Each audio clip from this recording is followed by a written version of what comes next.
আজ আমরা শুনব একটি ছোট্ট নীতিগল্প, যেখানে এক স্বার্থপর গাধার সঙ্গ ছেড়েছিল তারই সঙ্গী একটি কুকুর। কারণ স্বার্থপরকে সবাই ঘৃণা করে, কেউই স্বার্থপরকে পছন্দ করে না। চলো শুনে নিই সেই সুন্দর নীতিগল্পটি। গল্পের নাম স্বার্থপরের শাস্তি। একবার একটা কুকুর আর একটা গাধা অনেক দূর দেশে যাচ্ছিল। গাধাটি পিঠে করে নিয়ে চলেছিল এক ঝুড়ি ভর্তি রুটি। চলতে চলতে যখন তারা অনেক দূরে পৌঁছলো, তখন তাদের ভীষণ খিদে পেল। গাধাটা রাস্তার ধারে যে কচি সবুজ ঘাস গজিয়েছিল তাই খেতে লাগলো মনের আনন্দে। কিন্তু কুকুর তো ঘাস খায় না, তাই কুকুরটার খাওয়ার মতো কিছুই ছিল না। তখন কুকুরটা গাধার কাছে কাতর হয়ে বলল, গাধা ভাই, আমায় একটা রুটি দাও, আমার ভীষণ খিদে পেয়েছে, আমি খিদে আর চলতে পারছি না। কিন্তু গাধাটা কুকুরের কোনো কথায় কানই দিল না।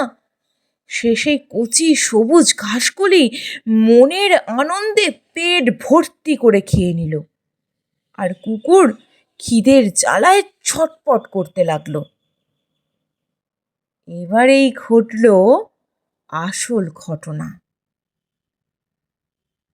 কিছুক্ষণ পরেই দেখা গেল একটা নেকড়ে বাঘকে তাদের দিকে এগিয়ে আসতে।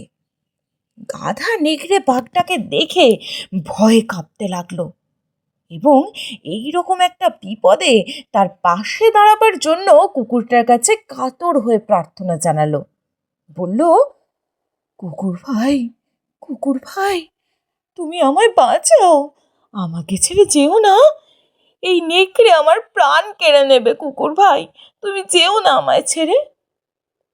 কিন্তু কুকুরটা তার প্রার্থনায় কোনো রকমভাবে সাড়া দিল না।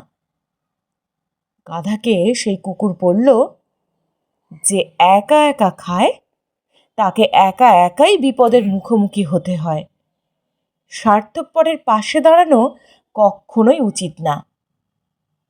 এই বলে কুকুরটা সেখান থেকে দিল চম্পট।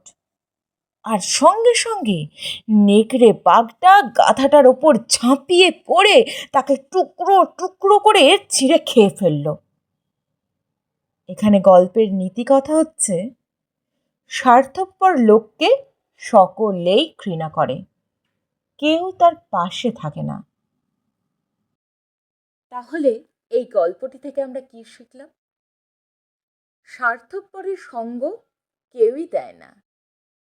কোনো মানুষ, কোনো প্রাণী তো দূরের কথা, ভাগ্যও কিন্তু তার সঙ্গ দেয় না।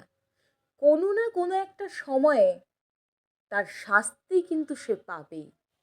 আমার গল্প পাঠ আপনাদের কেমন লাগলো অবশ্যই জানাবেন, কারণ আপনাদের মূল্যবান মতামত আমার কাছে খুবই গুরুত্বপূর্ণ। আপনাদের মূল্যবান মতামত আমার চলার পথের পাথেয়। ধন্যবাদ।